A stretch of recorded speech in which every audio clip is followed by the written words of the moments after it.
లోక కళ్యాణార్థం సిద్దిపేట సంతోషిమాత దేవాలయంలో సామూహిక వరలక్ష్మి వ్రతాలు నిర్వహించామని ఆలయ ప్రధాన అర్చకులు రామకృష్ణ తెలిపారు. శ్రావణ మాసం శుక్రవారం సందర్భంగా సిద్దిపేట సంతోషిమాత దేవాలయంలో సామూహిక వరలక్ష్మి వ్రతాలను శాస్త్రోక్తంగా నిర్వహించారు. ఈ కార్యక్రమంలో పట్టణ మహిళలు అత్యంత భక్తి శ్రద్ధలతో పాల్గొని వ్రతాలు, కుంకుమార్చనలు నిర్వహించారు.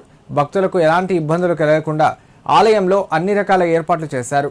ఈ సందర్భంగా ఆలయ ఈవో మైసాగౌడ్తో కలిసి ప్రధాన అర్చకులు రామకృష్ణ మాట్లాడారు. సంతోషిమాత ఆలయంలో వరలక్ష్మి వ్రతం, కుంకుమార్చన నిర్వహిస్తే అంతా శుభమే జరుగుతుందన్నారు. సంతోషిమాత ఆలయంలో జరుగుతున్న వరలక్ష్మి వ్రతంలో పాల్గొనడం భక్తుల అదృష్టమన్నారు. సకాలంలో వర్షాలు కురిసి రాష్ట్రం సుభిక్షంగా ఉండాలని కోరుతూ ఈ బృహత్ కార్యం నిర్వహిస్తున్నట్లు తెలిపారు. కార్యక్రమంలో పాల్గొన్న మహిళలకు ప్రత్యేక ధన్యవాదాలు తెలిపారు. దేవాదాయ ధర్మాదాయ శాఖ తెలంగాణ రాష్ట్రము సిద్దిపేట పట్టణమందు పటేల్పుర వీధి శ్రీ సంతోషిమాత దేవాలయము ఎగ్జిక్యూటివ్ ఆఫీసర్ నేను.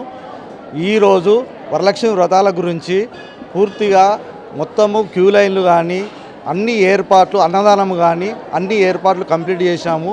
భక్తులు అధిక సంఖ్యలో పాల్గొని ఈరోజు వరలక్ష్మి వ్రతాలను సత్ఫలితాలను ఇవ్వాలని కోరుకుంటున్నాం. ఏర్పాట్లు పూర్తిగా చేసినాము. అధిక సంఖ్యలో పాల్గొని వరలక్ష్మి వ్రతం అంటే శ్రావణ మాసంలో 2వ వారం రోజున వరలక్ష్మి వ్రతాన్ని మనం ఇక్కడ జరుపుకుంటాం. అయితే ఈ ప్రాంతంలో మా ఈ సంతోషిమాత అమ్మవారి ఆలయంలో ఈ వరలక్ష్మి వ్రతం రోజుననే మనకిక్కడ చాలా విశేషమైనటువంటి ఆరాధనలు, విశేషమైనటువంటి భక్తులు ఇక్కడ అమ్మవారిని సందర్శించి అమ్మవారి యొక్క అనుగ్రహాన్ని పొందుతారు.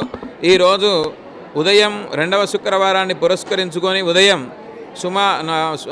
4 గంటలకి అమ్మవారికి అభిషేక కార్యక్రమం పూర్తి చేసుకొని ఆ తర్వాత విశేషమైనటువంటి అలంకారం, అలానే సహస్ర కుంకుమార్చన కార్యక్రమాన్ని పొద్దున ఉదయం 5 గంటల వరకు పూర్తి చేసుకొని 5 గంటలకి అమ్మవారి యొక్క దర్శనాన్ని ఏర్పాటు చేయడం జరిగింది. భక్తులందరూ కూడా సుమారు 5 గంటల నుండి అమ్మవారిని దర్శించుకుంటూ ఉన్నారు.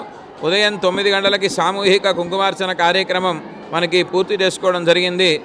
అమ్మవారికి వ్రత ఉద్యాపన కార్యక్రమాలు ఉంటాయి.